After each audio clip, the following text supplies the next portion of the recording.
Welcome to Garden Success with Skip Richter, the show designed to help you have a bountiful garden and a beautiful landscape. Call in now with your lawn and garden questions at 979-845-5689 or email your questions to gardensuccess@tamu.edu. And now, Texas A&M AgriLife Extension horticulturist Skip Richter. Hello. Thank you for listening today, and we are looking forward to having you speaking with you on Garden Success. If you will write down our phone number, we'd love to have you call in about anything that relates to lawns, gardens, houseplants, vegetables, any kind of horticultural topics. We're happy to handle. The number is 845-5689, 845-5689, or by email at gardensuccess@tamu.edu. And we strive, or at least I strive on the show, to give research-based answers. I've been perusing a couple of the apps like Instagram, Pinterest, things like that. And I tell you, I can only look for so long before I just get frustrated seeing the kinds of things that are being said. Of course, there's a lot of things that are true. There's a lot of things that are absolute baloney. And research-based information is really important. And that's what we do at AgriLife Extension, of course, AgriLife Research here at Texas A&M. But our goal is to base things on evidence that can be replicated and that is proven to work. Now, not everything has been researched. Certainly with plants, we're just always looking at new types of plants or new ways to grow plants and things. And so we do our best, though, and we certainly search through other extension services, other land grant universities across the nation to find good information. So I invite you to call in with your questions. Don't worry about it if you don't think it's a good question. I always tell folks that there's no such thing as a stupid question, but there are stupid answers. Well, that may not be completely true. I guess I've asked a few stupid questions myself over time. But I'll worry about the stupid answers and taking care of that. So just give us a call. We would love to hear from you today. We are in great gardening season weather. Fall is my favorite gardening season of the year. Now, spring is when you've come out of winter and there's a lot of excitement and hope and seeing green and flowers and everything back outside again. And it is the most popular gardening season of the year. But fall is the best gardening season of the year. And here's why. Any kind of perennial type plant, almost any kind, is better planted in the fall. Now, you may find an exception or two, but it's not likely. For example, a woody ornamental like a shrub or a tree or a woody vine. You plant them in the fall, they have all winter to get established, and the new roots begin to grow out of that little pot you planted. That's a very confined root system. So that when next summer's heat arrives, and I sure hope we don't have heat like we did this past summer, but when it arrives, that tree or shrub has a much better chance of surviving. So fall planting it's actually important for them. For perennials, it's also a good time to plant. They too are just getting a little better established to come out a little earlier, be ready to go a little bit earlier in the spring. And I have found, and I haven't tried this with every kind of plant, but with a number of different plants, I have found that I can plant a 4-inch pot in the fall and then wait until spring, let's say mid-spring or so, and you buy a 1-gallon pot and plant it next to it, the 4-inch, and by the time you get to mid to late summer for sure, but probably midsummer, it's hard to tell the plants apart. And a 4-inch container plant costs a lot less than a 1-gallon plant. So planting in the fall is also economical, just in addition to the fact that you're going to lose less plants if you do fall planting, as opposed to certainly early summer planting. But you can spend a little less on the particular plants you buy if you can find them in a smaller container. Just remember, when you buy plants, you're buying the dirt. And so the more dirt you're getting, the more you're going to pay. Hopefully the plants will also be larger, but not always. Sometimes they just recently got bumped up to the next pot size, and so you're getting more dirt. Well, let's take a break. We're going to go talk to Catherine Hello, Catherine. How are you? Is Kate there? Okay. Kate, are you there? Oh, I'm not hearing her. I think we may have. Hang on, Kate. We're gonna try to get you on. So anyway, fall is the best time to plant. Please do that. Please consider that. And I think that you will find that not only is it a good time to plant, but it's also great weather after that long, hot summer. Well, let's go now and talk to Kate. Hello, Kate.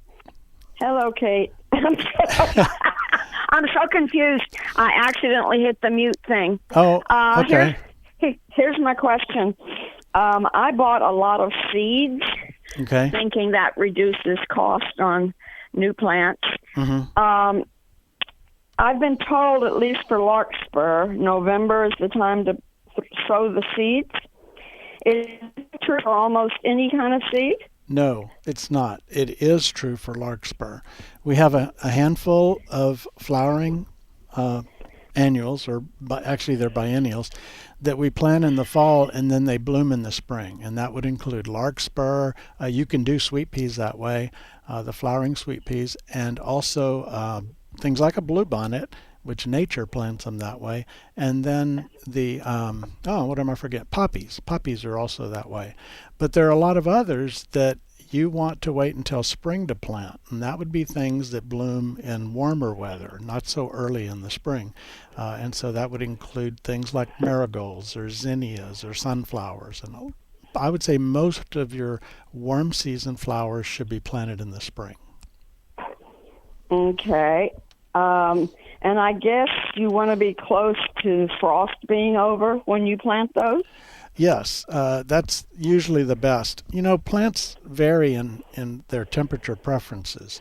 We have some plants, like if you had seed from the plant called Red Bird of Paradise, it's beautiful. It's just a beautiful plant. And you planted it and ask it when it wanted to be planted. It'd say, well, not a day earlier than May. I mean, it loves warm weather, and it wouldn't do well planted as a seed in this early spring. But there are other plants that you can plant quite early, and they'll come on up and get going. Well, I'm going to learn that I have to save larkspur from season to season because it's very hard to find in the stores. Apparently, delphinium is more popular, but I have no luck with that. Right. Delphinium is more of a challenge. It's considered a perennial, but it struggles in our climate here as trying to get it to be a perennial. You ought to be able to find larkspur through a number of online seed catalogs. Yeah, I think I'll have to go to that. Yeah, I think that would be good. And you may also, some of local places that sell plants that have seed packets on a rack, you might find larkspur in some of those. I haven't. That's where I've been checking, All right. the places I normally shop for other things. Well, then save your seed, and we'll tell everybody next spring that they need to go to Kate's house and buy their larkspur seed.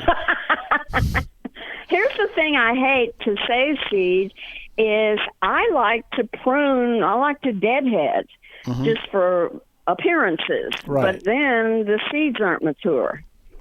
That's true. So that's kind of a trade-off. So maybe put a few around the corner that you don't normally look at and let those go to seed. Okay. I do that with a number of things. And I guess I'm pretty tolerant of plants not being in their prime. I know for a lot of people, it's got to be perfect and nice and, all that. And I can take a little bit of that. Nature's a messy thing, So I would leave a few. Maybe leave the rest or prune the rest, but leave a few that you don't deadhead. Yeah. You can get a lot of seeds from one plant. You can. Sure can. Can I take another question that may be quicker? Absolutely. I have nice bougainvilleas, mature. I don't know how many years old they are, 6 or 7, I guess. And I have them in pots, and they're big, heavy pots. And every winter I put them on carts because I can't carry them, and roll them into my garage. Okay. You never know what our winter's going to be like. Right. But if I can get the weatherman to do a general, anticipation, it's going to be a mild winter, it's going to be another doozy, What is the temperature if I cover these with insulation? And actually, I've bought some Mylar, that silver stuff. Okay. That's supposed to retain heat. If I cover these, how low a temperature will they tolerate? I just am not going to be able to give you a good number on that. But I will say this. Now, the bougainvilleas that you're bringing in, are they going totally leafless, or are they keeping some green leaves?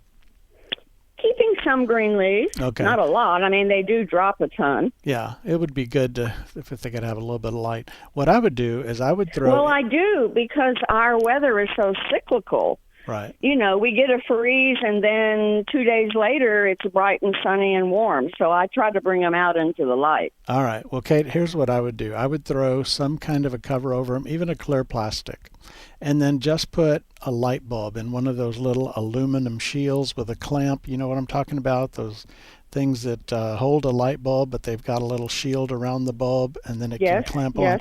I would stick that, and just don't point that clamp toward the plant. Just point it down.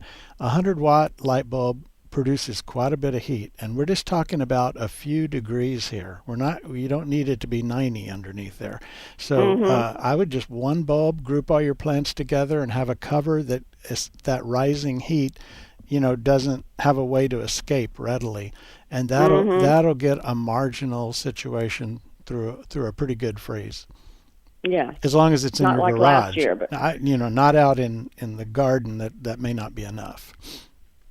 Oh, I rarely have a light bulb in the garage. Okay. I might have last year when it got so cold, but on a typical winter, they just do fine in the garage with no bulb. All right. Well, if you've had them for several... I'm just trying to find a way not to have to haul them in. Okay. Because they're heavy. Well, I'm getting old. All right. It's a lot of trouble. Let me give you a quick tip on that I use. If I try to pick those up and put them even on a little cart, my chiropractor is going to be getting a call the next week. And so what I do is I use a dolly, and you can slide the lip under the edge of the pot without having to lift the whole pot. And then put a strap around your container and it attached on each side to the dolly. Then you tilt it back, and it's almost effortless to get even a half whiskey barrel full of soil to get it into the garage. True. Okay. Okay. Well, thank you for the call. I appreciate this. All right, let's go to the phones and talk to Sarah. Sarah there?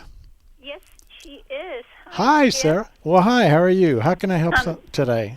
I'm good. I kind of have a question, but kind of not. Just a concern. Let me put it this way. How about this? I'll kind of give you an answer after I hear great. it. Okay. Yeah, my concern. So we live in the historical neighborhood across from campus. Okay. My husband calls it hysterical neighborhood, but anyway, we have a couple of oak trees there. Our house is more than 75 years old, so nice. Obviously the trees are even older. Yes. And they actually cut a couple of our branches. When I say there is a house that was demolished right next to us, and they're building this. They say, we cannot get in. We have to cut some of these limbs, and they did. And I'm just a little concerned about my trees. And you're concerned because of the amount of limbs that they took off? Well, they did, I think, 2 or 3, maybe. Mm-hmm. And I don't know how. Well, it's up to maybe. It's a pretty big tree. Okay. Well, if they didn't take a lot of limbs off, it's probably not going to bother your tree a lot. They're pretty resilient to being pruned. You can take quite a bit off, but I wouldn't take half of the leaf cover off a tree at one time. But if the people doing the pruning knew how to do proper pruning, your tree should just be fine. Oh, I don't think so. I think it was just they just said, we need to get in. We need to cut these. So, but I think it should. I'm just hoping. I just want somebody to kind of tell me your tree is going to be okay. Well, now I have not seen this tree or the job that was done. So why don't you send me a picture from a distance so I can see the whole tree, and email it to gardensuccess@tamu.edu, and I'll take a look at it. And then I'll feel a lot more confident in answering that. Okay, I'm pretty close to KAMU. Okay. So maybe you can drive by sometime. I'll email you the address. All right, thank you. Well, thank you for the call, Sarah. Our phone number is 979-845-5689, or you can email me at gardensuccess@tamu.edu. Now, if you're listening to this on the radio, then it's certainly easy to call in and to email us and things like that when you get to a phone, if you're not at one already. If you're listening by podcast, you can actually listen to the show live at the KAMU FM website. And so that's KAMU 90.9. I won't read out the website, but you can find it. And you can listen live if you want on your computer. And we do have some folks that do that in different areas. Okay, well, I just want to make one comment after Sarah's call. I want to be careful in the way I say this, because I don't want to cast shade on anyone who might not need shade cast on them. But when you have a tree pruned, you are making a decision it's going to affect that tree and its beauty and the value of your property for decades to come. And so it is important to have someone that knows what they're doing. I usually recommend that you find a certified arborist. They are trained and certified to be able to reach that point. I know it's hard finding certified arborists here in the area who have time to come by and do it. They stay pretty busy, and we just don't have a whole lot of them in this area. But if you can reach one of them, that's good. There are other people who know how to do proper pruning on a tree. And we don't recommend brands, we don't recommend companies, specific product brands or anything. And so I'm not going to list out arborists that I think you should go to, but maybe talk to them, find out where they've done other work and how happy people were with the work they did. It's always good to know, did they clean up well after they left, or did they leave you a mess, and so on. But take some time before you just hire somebody with a pickup and a chainsaw to do some pruning work on your trees, because you and the tree will have to live with what they do for a very long time. Now, I don't want to, infer anything like, oh my gosh, half the people out there are going to do a bad job. I'm not saying that. I'm just saying that I see a lot of bad jobs, no matter where I am in Texas, driving through neighborhoods. And I also see a lot of quality pruning. And so if it costs a little more to have it done right, it's worth it. All right, let's go to the phones now and talk to Catherine. Hello, Catherine. Hello, this is Catherine. Yes, how can I help? I'm calling today because there's an oak tree in the yard that's been having trouble. Oh, you sent me a picture of that, didn't you?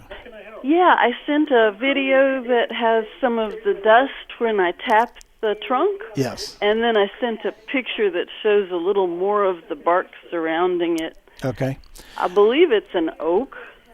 Okay. And the limbs are having such a difficult dying off, I guess you'd say. A few are still alive. Okay. Well, what you're seeing, and I have been in the last few weeks basically predicting that this is going to happen. However, it happening to your tree is a little too soon. I wouldn't early enough to predict your tree. But when trees go through stress, there's a disease called hypoxylon canker. It doesn't affect every tree, but oaks are primarily the place we see it. It's not limited to just oaks. But hypoxylon canker is sort of ubiquitous. It's out there in nature, and it's not like it was brought in. It's when your tree gets weak, hypoxylon has the opportunity to overcome the tree and to take it out and kill it. It may kill a large limb, it may kill the trunk, but often when it happens kind of all over the tree because that's just a weak tree. And it's unfortunate. I can't tell exactly what kind of tree you have from the photo because I'm just seeing a little bit of the bark and stuff. but it probably is some type of oak. The tree's not going to come back from that. It just is not. I hate to be the bearer of bad news, but that is sad. However, I appreciate your explanation. Hypoxylin canker. Hypoxylin canker, and if you go, I think at the Plant Clinic website here at A&M, plantclinic.tamu.edu, I believe they have a write-up about it. If you want to read more, you can just Google the hypoxylin. But your picture shows kind of an olive drab, dusty material. Sometimes you'll see it a little browner than that, and there's even some black and almost a silvery kind of substance that can form sometime, depending on exactly what stage this all is in. But I would go ahead and consider starting the process of finding someone to take the tree out, because it may take a little while to get somebody. And you don't want to leave it too long where it starts to decay and becomes a hazard. Yes, the limbs do fall, and it was such a beautiful tree. I believe an oak, possibly a red oak. However, I appreciate your description, and I will go to the Plant Clinic.tamu.edu. Right. That would be a good way to do it. And something else, and this is, of course, for you doing the search, but I know we have a lot of folks listening that often have questions. Then you want a good reference for your search.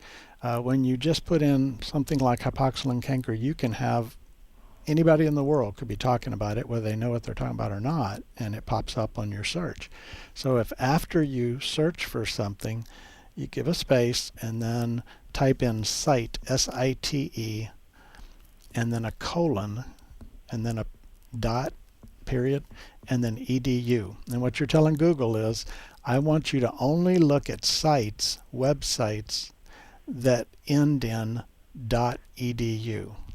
Wonderful. Site, colon, so that is site, S-I-T-E, colon, dot edu. edu. When I do any plant search online, I almost always put that in, unless I'm for some reason looking for something else. But you'll get Texas A&M stuff. You'll get LSU, Oklahoma State, Arkansas, wherever there is a land-grant college, you'll get their stuff. And so again, we're looking at research-based information, which is what we're looking for.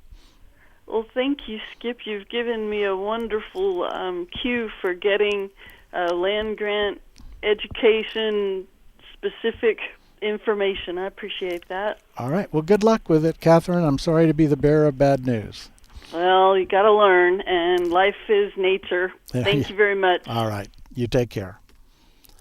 Our phone number is 845-5689 if you're calling from outside the area, 979-845-5689, and the email gardensuccess@tamu.edu. gardensuccess@tamu.edu. Looking at the email, Alicia emails about a Chinese pistache. I believe they planted it about a year ago. And this September, it dropped its leaves like it's fall. Or I'm dying. It dropped its leaves. And then now they're seeing new leaves start to push out on the plant. And that's a good sign. It's not great for the tree that it's pushing out the leaves now, because they're going to quickly get frosted, frozen, and it just used some stored energy to do that, and it'll have to do it again in the spring. But what happens is when plants get stressed, trees especially, toward the end of the year, they may drop their leaves early. Cypress, the bald cypress, is notorious for this. When we get to about August and it is blazing hot and no rain, especially in those, sometimes they're planted in road medians and things, you'll see them turn brown. And then new green tufts come out on the ends of the branches as they get a little bit of maybe a fall rain or something like that to kind of rejuvenate them. So it's a good sign that the tree didn't die, of course, but we would rather they not go through the leaf drop and attempt to re-leaf. But that's just kind of what these sort of plants do. All right, let's see. We also, on the email, I had a question from John. He sent some pictures. he had a pine tree, and it had died, I guess, a while back. And now he's seeing evidence of beetles, like on the outside, little, very, very small holes, the size of the lead in a lead pencil, maybe. And they're all over the place. And then when he pulls the bark back, he sees some patterns, like little roadway patterns, cul-de-sacs coming off a main road, is how I would describe it. And so, John, you're seeing some different things. There's different kinds of beetles that are attacking the tree. The kind we don't really need to worry about are the kind that are attacking a dead tree, because they are not the things that kill the tree. They move in later. And we have a lot of different kinds of beetles. We have something called powder post beetles that can even be a problem on furniture indoors. And then there are beetles that just move into the inner wood of the tree, drilling inside to complete their life cycle. But the ones that concern us are the ones that feed just under the bark. And those would be the pine beetles. There are a number of different species. I'm not an entomologist of pines, but I know of at least 5 species of pine bark beetles that can occur here in Texas. And the one generally referred to as pine bark beetle is usually, it's the one that can kill entire swaths of forest area. And it's almost overnight, it seems, when they do that. Almost with all those beetles, if you've got a somewhat healthy pine tree, they're not going to bother it. Now, there are some exceptions. It's not a 100% guarantee. But where they really move in is when a tree gets stressed. A tree is hit by lightning or something else like that. And that's when they can tend to move in a little more. Some attack real high on the tree, and others, the turpentine beetle attacks real low on the tree. But with a tree that's alive, there's going to usually be globs of sap coming out as that tree tries to push the beetle out of the hole. Those globs of sap will often have a hole in them, a tube where the beetle's activity was going in or coming back out. Once you have those in the tree, there's really not much that you can do about it. Now, maybe someone listening from the Department of Forestry can call in and give me more information on this. But by the time you see, especially the pine bark beetle, there is such extensive damage that pine tree is not going to come back, even if it wasn't completely killed, and it usually is completely killed. Others can be more nagging. The turpentine beetle, just a few globs of sap and not something that's going to kill your tree overnight. So the problem with trying to spray for these is you've got to spray the bark all around the trunk of the tree, and hopefully with you getting about 80% of the height of that tree covered.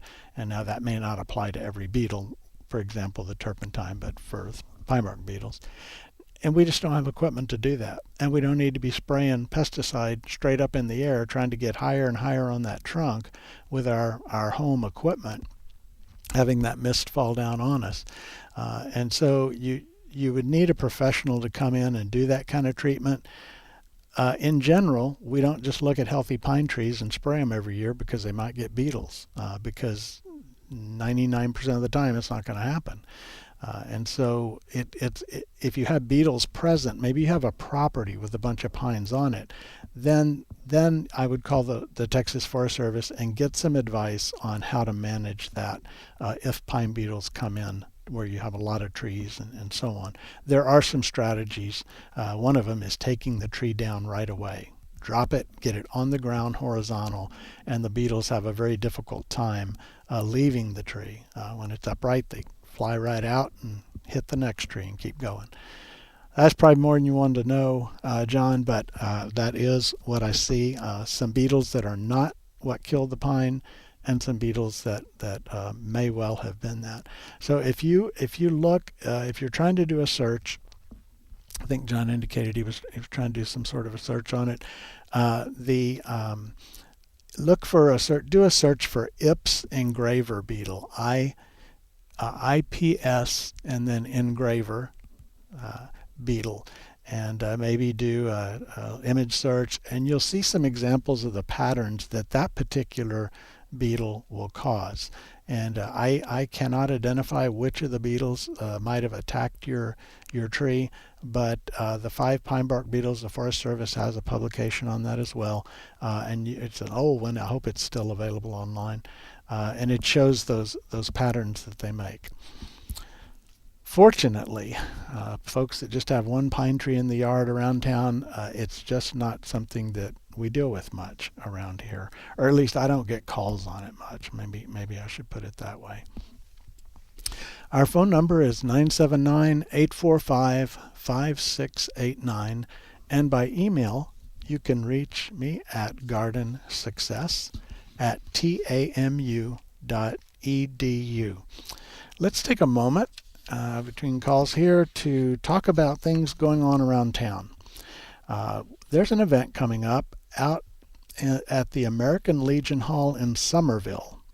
The Lions Extension Club presents their annual Christmas Cottage Arts, Crafts, and Bake Sale.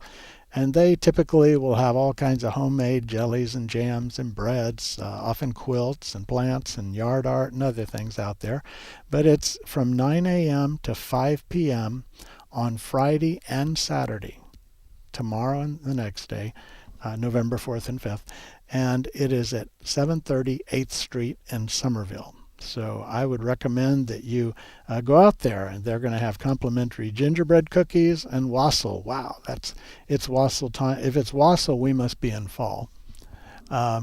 So to give them a call or go out and visit them. The public's invited, of course, no charge for it. That's out in Somerville.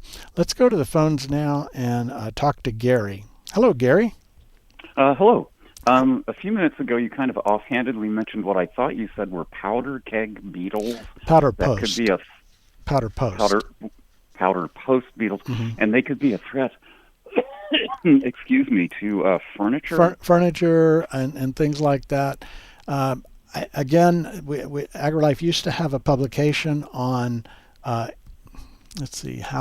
was it? It's kind of pests of wood or something like that.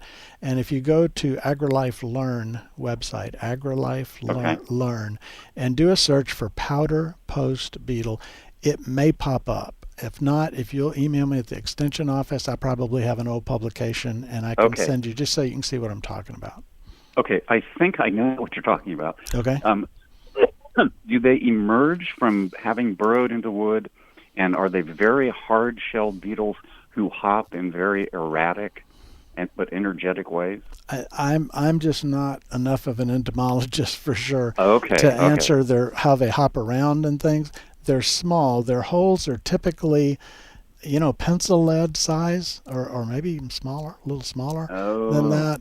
Little pinhead type holes. But that's they're smaller than what I've seen. Well, there are other wood boring pests that can happen, and typically what we find is, someone brings some wood furniture that they got when they were traveling through Central America or something. They bring it home. The little bongo type drums that are made out of wood that are brought in and purchased, and the pest comes in with the wood, and so you can end up then having to deal with that. Got it. Okay. Well, I'll look where you told me to look for it. All right. Thank you. You bet. Thank you very much. Let's see. Other activities around town. On Thursday, which is today at 6:30 p.m., there is going to be a guest speaker from the gardens at Texas A&M University, and they will give a free talk about gardening. And that's going to be at the Ringer Library in their meeting room at 1818 Harvey Mitchell Parkway. That's tonight, 6:30.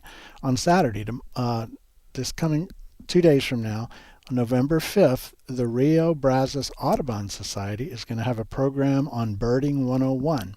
And they've done these before. I've talked about them. But this is going to be out at Lick Creek Park at the Visitor Center at 8:30 a.m. So this Saturday, 8:30. So it's a chance, if you're interested in learning about birds, you want to be a new bird enthusiast, you can sharpen your skills. You're going to learn how to identify many of them by sight and by sound. You're also going to get a chance to kind of walk around in Lick Creek Park to look for resident birds and birds that are migrating, and that if you don't have binoculars, they usually have a few loners that they can provide for you, but you want to bring some water for the walk. But I think it's a great opportunity to just learn about the birds. Maybe you're not going to become a full-fledged birder, but you just kind of want to know what's in the backyard that you see coming up. So Saturday, 8:30 a.m. Let's go back to the phones again, the number 845-5689, and we're going to talk to Pat. Hello, Pat. Hey, Skip. Thanks for taking my call. Yeah. I wanted, you may have already spoken about this. I may have missed it. I was driving home from the grocery store, and I noticed that tomorrow there will be an Arbor Day celebration. I think it's the A&M Garden Club, 9:30 tomorrow morning. And they're all. I am looking. If I've got the right information. I do not see an Arbor Day on my list. That doesn't mean it's not happening. It just means I wasn't notified about it. Well, I got the information online. I went and checked and made sure I was in the correct year. Mm-hmm. But I thought I saw that Dr. Elmer Crable passed away in September. Yes, he did. And I was unaware of that. And they are going to acknowledge him as him and another member who is recently deceased, and they're going to acknowledge him at this celebration. Okay. And so that's all I had. I just thought Dr. Crable hung the moon. Well, he did for a lot of folks for many, many years. He was a great resource for folks. I thought maybe that I had seen that somewhere, and I'm going to kind of look around. If someone listening knows what we're talking about and has the information on when to see what, when this was or is, please do call in and let us know. They were planting 2 trees, one in his honor and one in someone else's honor who also was a very important person over the years contributing to our Unfortunately, community. I did not know that person, but Dr. Crable was a dear man and a wonderful resource, and he had a good long life and he was wonderful in the horticulture community. But anyway, that's all I've got. He sure was. Thank you. Well, hey, thank you for the call, Pat, and we'll see if we can find out more about that. Okay, if you'd like to call in, the phone number 845-5689, 845-5689, or by email at gardensuccess@tamu.edu. And that just kind of reminds me, I probably never say this on the radio, but if you have special events, especially ones that are garden related in some way, shape, or form, you can email them to us at gardensuccess@tamu.edu. And if you're interested in finding out about events, you can go to the Brazos County Master Gardener's website, and there is something called Around Town, About Town, and the Brazos County Master Gardeners take the information that we have and they put it on the web so that people can see what's going on. And the web's really easy. It's brazosmg.com, brazosmg.com. You have to click on the calendar, and there's also an image where you click on Around Town. You can click and get there that way. And you can find out all these kind of things. They do that as a service to the community, and I think you should take advantage of it. All right, so let's see. We're talking about things going on in the community. I'm going to continue on Tuesday, November 8th at noon at Outback Steakhouse in College Station is a meeting of the Brazos County Rose Society. Brazos County Rose Society, Outback Steakhouse, Tuesday at noon. They're going to have a program, and if you're interested, go give them. You're welcome. The public is welcome to come and learn about the Rose Society, and just go for it. And Outback Steakhouse, and I think you'll enjoy that. On Friday, November 11th, the A&M Garden Club is meeting, and they meet at Peace Lutheran Church on Rio Grande Boulevard in College Station at 9:30 a.m. And this program is napkin folding by Heather White, Master Flower Show Judge. Guests are welcome. Now, I had a discussion with someone the other day about which side of the plate the fork or the knife went on. And so I probably need to go and learn a little bit about napkin folding and take my whatever you'd call it, up a step or two. On Thursday, November 17th, the Brazos Valley Master Naturalists are getting together with the Post Oak chapter of the Native Plant Society. Post Oak chapter of the Native Plant Society and the Brazos Valley Master Naturalist, and this will be at 6:30 p.m. at the AgriLife Extension Office. We're right next to the county where you pay your taxes, county tax office. November 17th, Thursday, 6:30 p.m. And Cherie Coburn will be presenting 7 simple steps, garden design made easy. You can learn the tricks of the trade for this professional landscape designer and award-winning author. And this program will help you better understand the how-tos and the what-fors of garden design. 6:30 p.m. next November, next Thursday, the 17th. Or actually, that's a little further than that away. But anyway, Thursday, November 17th at the Extension Office. And this, when I saw this name, it surprised me. Cherie Coburn was a master gardener in the program that I oversaw when I was in Conroe in Montgomery County. And that was a lot of years ago, more than Cherie or I would care to count up right now. But she is a wonderful lady. I can personally vouch for the information she provides and the manner in which she presents it. I think you will be very interested in that. Plus, it's a good chance to meet with folks from the Master Naturalist program here and the Post Oak chapter of the Native Plant Society. I think we may have another item or two. Okay, the Texas A&M Women's Club Garden Interest Group is meeting at the George Bush Presidential Library. They're meeting there again. They used to, and then it got away from it during COVID. But it's at 9:30 a.m. on Tuesday, November 15th. And there's going to be a program presented by Gloria Hunter, Marianne Rilal, and Jean Ward, members of the Texas Time Unit of the American Herb Society. And the program's called Eat Your Herbs. They'll talk about the various health benefits of their favorite herbs and talk about how to use them in food. You know, that's something that I think is really good. We see herb gardens, and herbs are easy to grow. I mean, not every herb, but I mean, you can grow a lot of herbs pretty easily. Rosemary, for example, that is one of the most drought-tolerant, low-care plants on earth.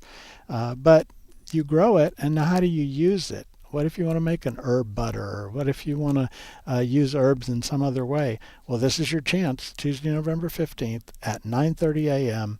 At the George Bush Presidential Library's Education Room.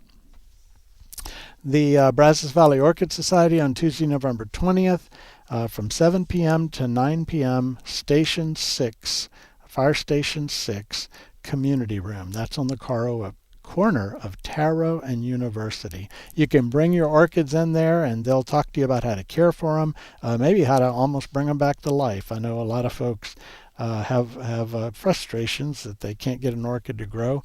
Well, they will help you get an orchid to grow. So I'd recommend you consider that.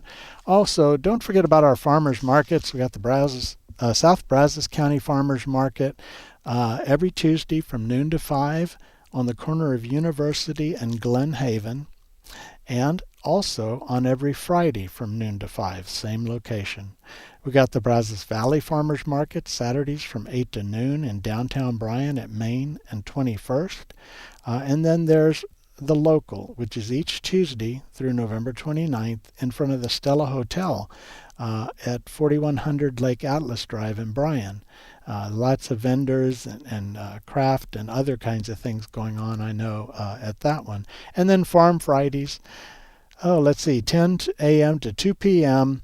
On FM 974 called Tabor Road. It's a farmer's market that has information out there on Fridays, 10 a.m. to 2 p.m. My goodness, that's a lot of things going on around town, but we want to get to all of those. Let's see. Did have one more thing on email.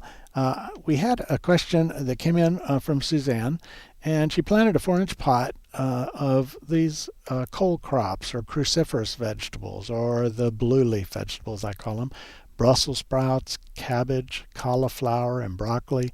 Those were planted about a month ago, and the cabbage has started to form a head. So how long before you see small veggies forming on other cold crop plants? I tell you, I am surprised the cabbage has started to form a head. I am not quite sure what's going on there. That's surprising. What often happens if the plants we are planting are stressed, maybe they were left too long in the container at the grower or the nursery, and what happens is they can get stunted. Cauliflower is this way. You want it to, when they plant the seed, you want to buy that plant from the garden center soon and get it in the ground and get it growing, because it'll sort of stunt out and you'll get a little cauliflower head, but not the size that you want. I haven't seen cabbage form a head within a month from a transplant like that before, but I guess that's what's happening. So your Brussels sprouts are going to be the slowest, Suzanne. It's going to be next spring probably before you're picking, or next late winter, early spring before you're picking Brussels sprouts. So that takes a long time to get there. Broccoli will be kind of in between these others, like the cauliflower was. Okay, we had a question that just came in from Tad about, can hypoxylin canker spread to crepe myrtles? So the question is, first of all, I want to address the word spread. So if you have it on a tree in your yard and the dust, the spores are out there, of course there'll be a little more of it around that tree as the spores disperse out different areas. But remember, it's already out and about. So while you probably are increasing the inoculum, as the pathologist would say, in the area, I'm not as concerned about that particular thing. But Tad asks about crepe myrtles and also Chinese pistache, and I have never seen hypoxylin on crepe myrtle. And I want to say it doesn't attack Chinese pistachio because I've never heard of it. I may be wrong. I can't say for sure that Chinese pistachio is resistant, but my guess is that it would be, and that is a guess. That I will definitely let you know that. But I think your other plants are going to be okay around that. Okay, we were talking about some of the things going on around town. And also, I want to talk a little bit about vegetables right now. We are in early November, and so we're getting to the end of the time when we'd like to get all those blue leaf cold crops planted. So if you could go ahead and get that done sooner rather than later, you can plant them all winter, but they're going to kind of sit there when it's really cold and not grow much. And so the sooner you get those in, the sooner you can have a good harvest from them. It's also a time for carrots, for example. Carrots, and it's the tail end of our time for turnips and radishes. You can still plant radishes. They're so fast. That'll work well. So I would get all of those things going right now. I think you'll find that you can have a really nice garden here over the winter. We got a few hard freezes that typically occur. Maybe a few is even too many to say. And you can cover plants during those times. As we approach those, I'll talk about those on the radio.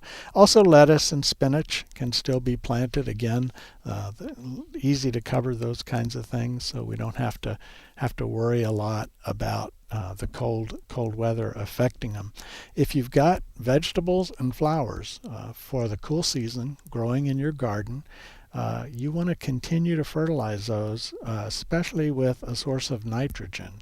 I use lawn fertilizer with the 3:1:2 ratio for just about everything around the house, and plants do fine. I'm not saying that it is the perfect fertilizer for everything, but it has a good boost of nitrogen in it and not as much phosphorus.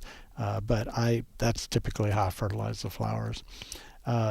In most of our soils, we've got adequate supplies of phosphorus if you've been fertilizing for a few years. But the best way to know for sure, because the generalization is always wrong in certain situations. You want to go to soiltesting.tamu.edu, soiltesting.tamu.edu. tamu.edu, and there is a form on that site called the Urban Soil Test Form. Urban soil test form. I don't care if you live in the boonies somewhere out in the county. You still, if it's a horticultural plant, you want to use that urban soil test form. That'd be your lawn and your flower beds and your vegetables and fruit trees and roses, all good examples. And you can select and tell them what you're growing, if it's roses or if it's annual flowers. And that way their recommendations will be appropriate, especially appropriate for the plants that you're wanting to use it on. But continue to feed them with nitrogen. The flowers, our modern flowers that have been just bred and bred over the years for incredibly beautiful, larger blooms, they need energy to produce blooms. When a plant goes from just being leafy to trying to flower and fruit or set seed, it takes a lot of energy to do that. And so in order to do that, we need to have a lot of leaves. And you'll see on a lot of different kinds of plants. I noticed a petunia I had in a hanging basket this year. Toward the end of the season, it wasn't producing leaves. It was just producing blooms, and it was producing itself to death, just about. So I cut it back, fertilized it, and got a new flush of growth and more blooms. And the same is true whether it's vegetables or flowers. You want to get good, vigorous, healthy growth. Don't overdo the fertilizer, but give them enough to keep them going. And as it gets colder and colder, the microbial activity slows down a little bit. We don't have the bitter cold that further north might experience, but microbial activity is what releases a lot of the nutrients to our plants in the soil.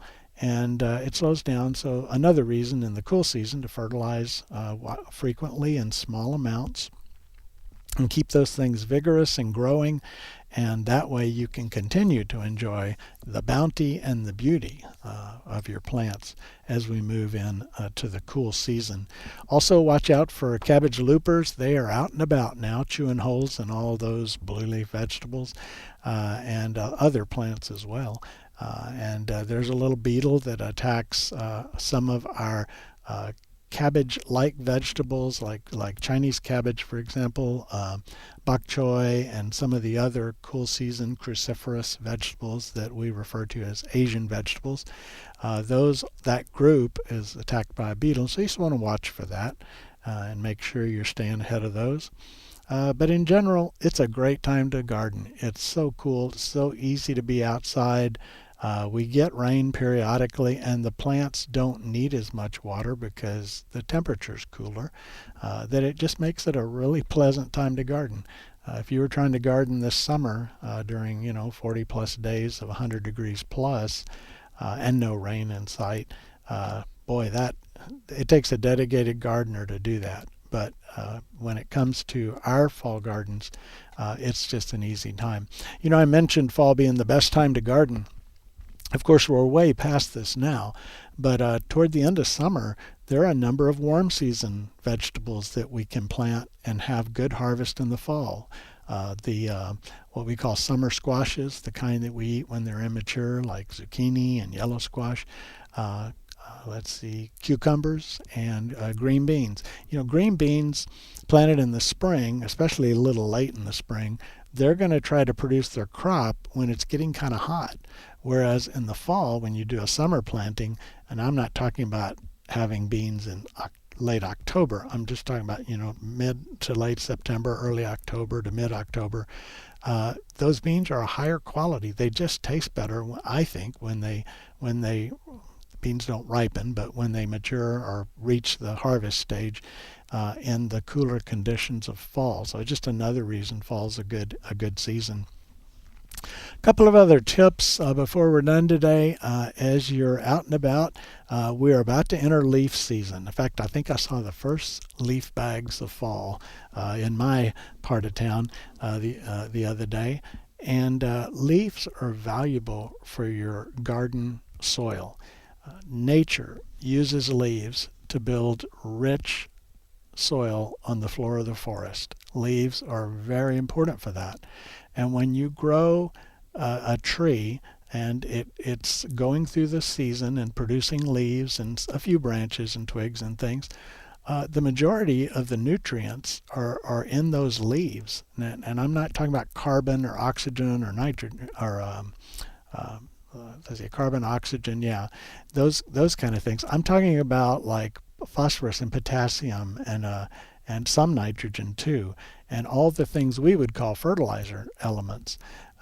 They're in the leaves. So when they fall to the ground, you can either bag them and pay for your garbage service for them to haul them away, or you can keep them and use them. And everyone who's a gardener should keep and use their leaves. You can run over them with a lawnmower and blow them toward the center as you mow, and chop them up. If you happen to be fortunate enough to have a grinder, grind them up too. And that way, like 4 bags of leaves can become 1 bag of leaves. But you need them for mulching all through the year, including next July and August when it's hot and there's no leaves in sight. And you want to compost them. As they decompose, they release those nutrients, and just a lot of benefits because it's how nature works. And so get ready. Maybe get your wire compost bin set up or your holding bin for your leaves, because you're going to want to take advantage of leaf season when it happens. I always appreciate my neighbors for raking leaves for me and putting them out where I can pick them up and take them home to my garden.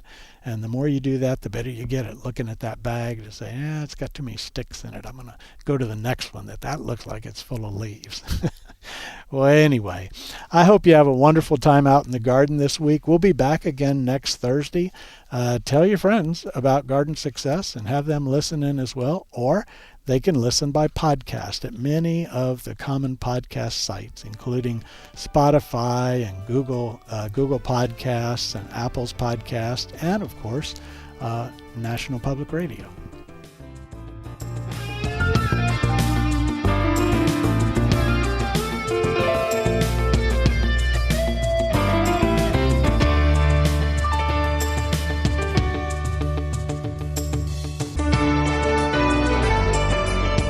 You've been listening to Garden Success with Texas A&M AgriLife Extension horticulturist Skip Richter. Join us again next week as Skip discusses your questions about gardening and landscaping in the Brazos Valley.